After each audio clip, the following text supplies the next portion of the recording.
Gas కొరత ఎక్కడా లేదు అని జనసేన పార్టీ నాయకులు మాదాసు మురళి పేర్కొన్నారు. స్థానిక నందిని క్లాత్ మార్కెట్లో గల జనసేన పార్టీ కార్యాలయంలో ఆయన విలేకరుల సమావేశం ఏర్పాటు చేశారు. ఈ సమావేశంలో ఆయన మాట్లాడుతూ రాష్ట్రంలో గాని జిల్లాలో గాని నియోజకవర్గంలో గాని ఎక్కడా గ్యాస్ కొరత లేదన్నారు. ఇది కేవలం వైఎస్ఆర్సీపీ పార్టీ నాయకుల సృష్టించిన వదంతులేనన్నారు. ఇటువంటి వదంతులను నమ్మకండి అని ఆయన తెలిపారు. పార్టీకేయులు పెద్దలు అందరికీ జనసేన తరఫున ఈ యొక్క గ్యాస్ గాలి వార్తలకు ఖండిస్తూ ఎక్కడ కూడా గ్యాస్ నిల్వలు ఉండి డబల్ సిలిండర్ అందరూ కూడా ఈ గాలి వార్తలకు తొందరపడుతున్నారు. ఏం లేదు, మనకు 3 నెలల వరకు సెంట్రల్ గవర్నమెంట్ మన మోడీ గారు నిల్వ ఉంది. మనకు అలాంటి ఏమీ తొందరపడకుండా మన గ్యాస్ కొరత ఏమీ లేదు. మనకు గాలి వార్తలు నమ్మొద్దని తెలియజేసుకుంటున్నాము జనసేన తరఫున.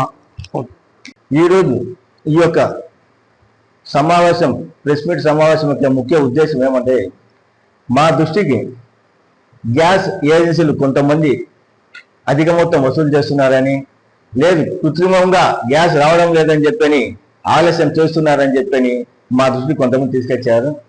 మీరు అటువంటి ఏమైనా ఉంటేగిన సమస్యలు మా దృష్టి తెస్తే ఆ యొక్క ఏజెన్సీల పైననేమి వాటి పెడితేనేమి చట్టపరమైన చర్యలు తీసుకునేదానికి కూడా సిద్ధంగా ఉన్నామని చెప్పని తెలియజేసుకుంటున్నాం. అలాగే ఇవి కేవలం అపోహలు సృష్టించడానికి ప్రతిపక్షాలు మాత్రమే. దయచేసి ప్రతిపక్షాలు కూడా తెలియజేసుకుంటున్నాం, మీరు ప్రజలకు లేని మీ యొక్క రాజకీయ స్వార్థం కోసం ఇటువంటి మాటలు చెప్పకుండా ప్రజలకు ఉపయోగపడే విధంగా నడుచుకోవాలని చెప్పని ఈ యొక్క సమావేశంలో తెలియజేసుకుంటున్నాను.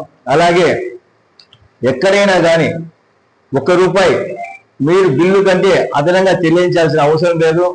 కేంద్ర రాష్ట్ర ప్రభుత్వాలు రాబోయే దృష్టిలో పెట్టుకొని పశ్చిమాసియాలో యుద్ధం జరుగుతుందని చెప్పి దృష్టిలో ఉంచుకొని నిల్వలు 2 నెలలకు సరిపడిన నిల్వలు ముందుగానే ఇంధనం కూడా ఏర్పాటు చేసుకోవడం జరిగింది.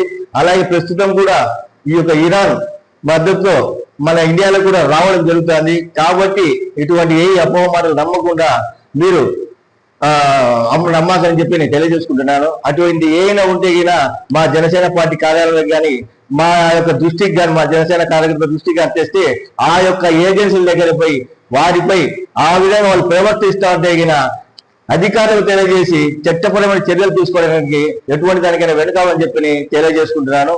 కాబట్టి ఇప్పటికైనా కానీ ప్రజలు ఎవరి మాటలు వినకుండా మీ యొక్క గ్యాస్ సిలిండర్ బుక్ చేసుకొని మీకు 48 గంటలు అందుతుందని చెప్పి మరీ తెలియజేసుకుంటూ ఇటువంటి అపోహల మాటలు మా వినాకని చెప్పి తెలియజేసుకుంటున్నాను.